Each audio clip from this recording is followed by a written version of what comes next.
E o STF arrumou mais uma das suas, né? Eles decidiram agora tornar ré uma mulher que hostilizou o Flávio Dino num voo vindo de São Luís em direção a Brasília. A mulher disse em alto e bom som que o voo estava contaminado porque o Flávio Dino estava no avião, né? E estava mesmo contaminado o voo, porque pô, esse pessoal só piora a situação política no Brasil. O mais engraçado é que a mulher não é deputada, ela não é ministra, ela não é presidente, ela não é governadora, ela não tem nenhuma das prerrogativas de foro de função, né? Então, por que é o STF que está julgando essa mulher? Lembra muito o caso do aeroporto de Roma, em que o Alexandre de Moraes se sentiu ofendido por pessoas que supostamente ofenderam ele lá no aeroporto de Roma e também processou as pessoas no STF. O STF criou do nada, do zero, porque não tem na Constituição em lugar nenhum o foro de prerrogativa da vítima. Ou seja, se a vítima é a do STF, no caso o Flávio Dino ou o pessoal do voo lá do aeroporto de Roma, é o STF que julga. O mais absurdo ainda, a vítima que julga, porque o voto para tornar a mulher ré veio do Flávio Dino. O Flávio Dino, uma das vítimas desse caso, votou para tornar a mulher ré. Tal como o Alexandre de Moraes, lá no STF, né, fez toda a parte de investigação em cima do pessoal que participou do incidente lá em Roma. Né? Um caso absurdo, um caso que demonstra claramente como que o STF simplesmente saiu de controle. Eu, sinceramente, eu não sei como é que o Brasil vai fazer para resolver o problema do STF. Do jeito que está, virou um absurdo. Eles processam quem eles quiserem. Se eles não gostaram de você, eles vão lá e vão te processar. Isso simplesmente não é uma democracia, não é um Estado democrático de direito. Vamos entender esse caso aqui, que é um caso completamente absurdo. Eu sou Peter Turguniev, esse é o canal Ancapso, e ninguém sugeriu essa notícia não, eu que esbarrei com ela aqui, mas fiquei muito puto com isso, porque é um absurdo completo do ponto de vista jurídico, mas eu agradeço a todo mundo que sugere notícias lá no nosso site, no visãolibertaria.com, e agradeço também a você que está assistindo o nosso vídeo. Se você gosta do nosso conteúdo, por favor, deixe o seu like, se inscreva aqui no canal, né? Então, essa é a história. Olha só, vou relembrar o caso desde lá do início. O caso aconteceu em setembro de 2025, tá? Então aqui, ó, mulher tenta agredir Dino durante... O que tentou agredir? Não, ela falou um negócio lá contra o Dino lá, né? É verdade que ela falou um negócio lá contra o Dino. Eu não recomendo que vocês façam isso, tá? Eu já falei em outras situações. Esse negócio de confronto não faz diferença nenhuma, não ajuda em nada, então não recomendo que ninguém faça isso. Mas dizer que isso foi um ataque contra ele, não foi, porra. Ela só extravasou o que ela pensa sobre esse gordola, rocambole do inferno aqui, né?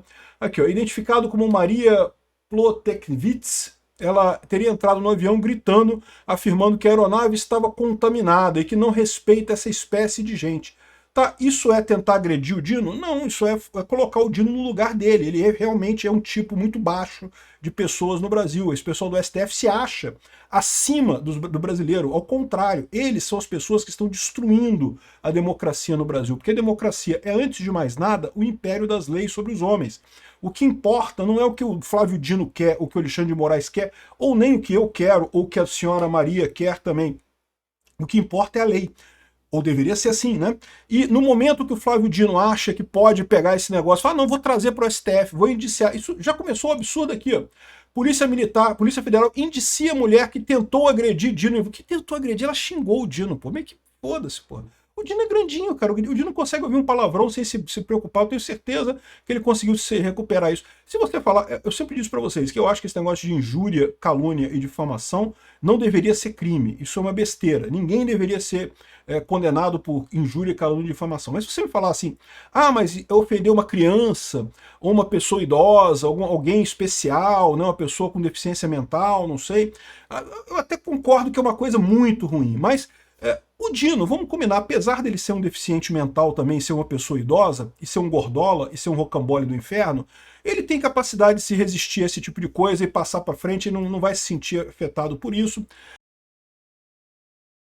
Ele fez isso por puro despeito. Esse pessoal fez isso porque pode. Chama-se carteirada. Carteirada é quando algum funça tira a carteira. Eu sou funça, eu sou melhor do que vocês. Vocês, populacho, tem que pagar imposto e foda-se. Não tem lei nesse negócio aqui, não tem Constituição, não tem nada. Vocês têm a liberdade que eu dou para vocês e nada além disso. Se eu quiser, eu acabo com tudo. O que está na minha cabeça é a lei. É isso que pensa o Alexandre de Moraes, é isso que pensa o Dino, é isso que pensa aparentemente o grosso do STF lá no Brasil, lá em Brasília.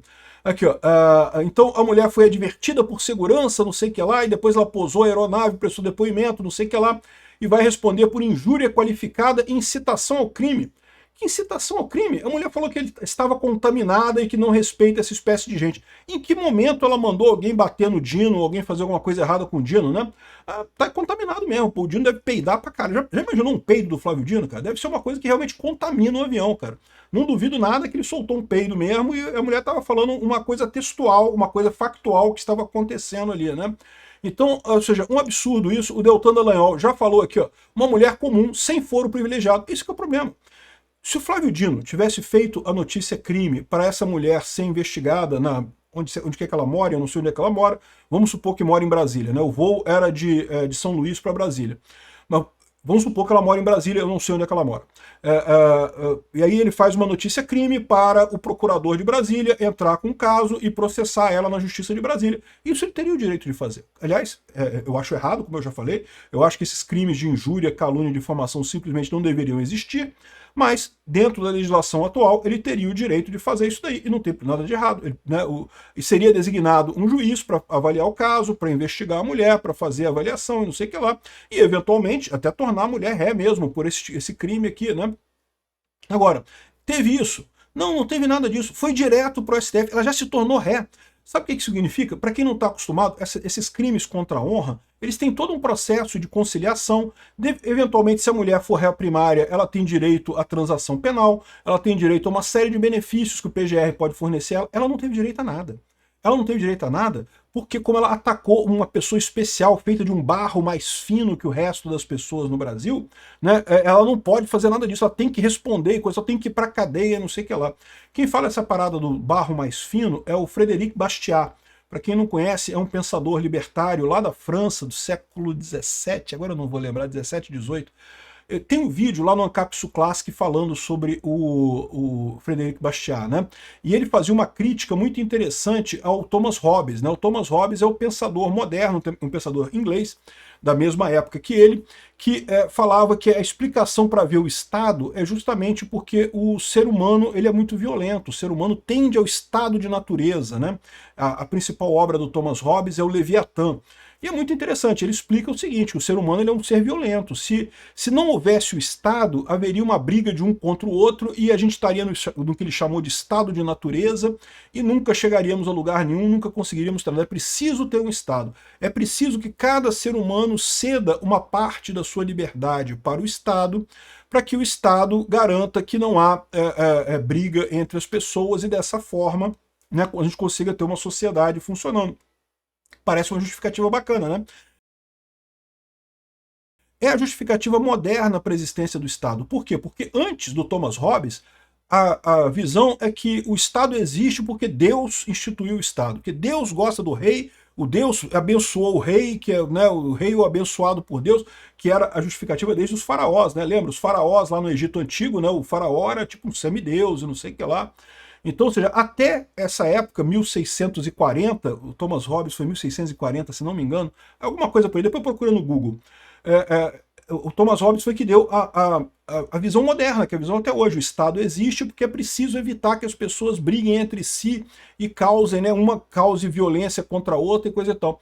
Mas espera aí, se o problema é que as pessoas são violentas por natureza, como diz o Thomas Hobbes, você pegar algumas pessoas e transformar essas pessoas para mandar nas outras pessoas, como é que isso vai acabar com a violência? Não, o que você vai ter são essas pessoas que são violentas como todas as outras pessoas, né? A visão do Hobbes é que todo mundo é violento, então essas pessoas que agora são o governo, elas vão usar violência contra as outras pessoas e só isso.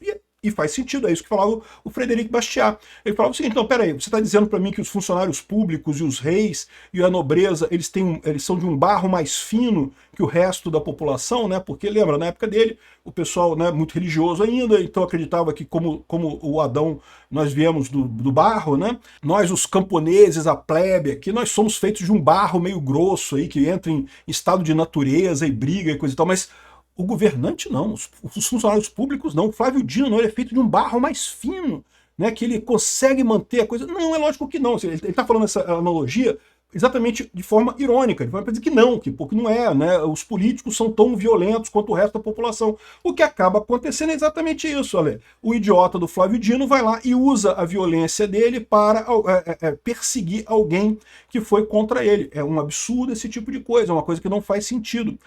Existem algumas pessoas que falam assim, mas Peter, mas sua visão está errada. A visão do Thomas Hobbes é que o Estado são as leis, o Estado não são as pessoas, o Estado são as leis. E esse exemplo é um exemplo lindo, porque mostra exatamente o erro. Não, o Estado não são as leis, o Estado são as pessoas. Olha o que o Flávio Dino fez, não existe nenhuma lei, nenhuma indicação em lugar nenhum da legislação brasileira que diga que essa mulher teria que ser processada no STF. O mesmo vale para o caso do aeroporto de Roma, lá com o Alexandre de Moraes. Não tem nada que diga que tinha que ser processado no STF. Por que foi processado no STF? Porque o Flávio Dino quer bater na pessoa que xingou ele no avião lá, ficou chateado lá, ficou dolorido por dentro lá, o cozinho dele ardeu lá quando a mulher chamou ele de fedorento. E pronto, né? Esse é o problema, é isso que o Flávio Dino quis fazer. Ele mostra o que o Frederico Bastiat estava criticando nessa história. Não adianta, governo não resolve problema nenhum, governo vira apenas um mecanismo de dominação sobre a sociedade. Se nós somos feitos de seres humanos violentos, você pegar alguns desses seres humanos e botar para um negócio chamado governo, não vai acabar com a violência, só vai fazer com que essas pessoas violentas usem a violência delas contra as outras pessoas todas no governo para elas enriquecerem, né? Flávio Dino deve ter um patrimônio considerável no final das contas, e nós aqui estamos todo mundo fudido. Qualquer um que xingar o Flávio Dino, se o Flávio Dino te xingar, não tem problema, mas se você xingar o Flávio Dino, você pode responder por isso, né? Se fosse só injúria, ela teria direito à transação penal. Ela provavelmente é ré primária, teria direito à transação penal. Transação penal é você aceita pagar uma cesta básica e coisa e tal, né? Ajudar uma instituição de caridade e não precisa cumprir pena, né? Aí, olha só o que a primeira turma falou, diz que é uma ação penal por injúria, incitação ao crime e risco à aeronave. Botar no risco. Que risco à aeronave, cara? Porque a mulher xingou o Flávio Dino lá? Ou porque o risco da aeronave era se o Flávio Dino se levantasse, ela ia deslocar um peso muito grande dentro da aeronave, podia fazer ela cair, né? Talvez nesse sentido. Mas a verdade é a seguinte, mais um absurdo, mais uma tentativa de dizer que vocês não podem criticar a gente. Quem começou isso foi o Alexandre de Moraes, o Flávio Dino está só seguindo essa regra. Isso é um absurdo. Eu espero que a gente consiga consertar o STF. Do jeito que está, não tem salvação. Obrigado por assistir nosso vídeo até o final. Tem alguns links para você nos ajudar aí na tela e também na descrição desse vídeo. Contribua com o nosso projeto.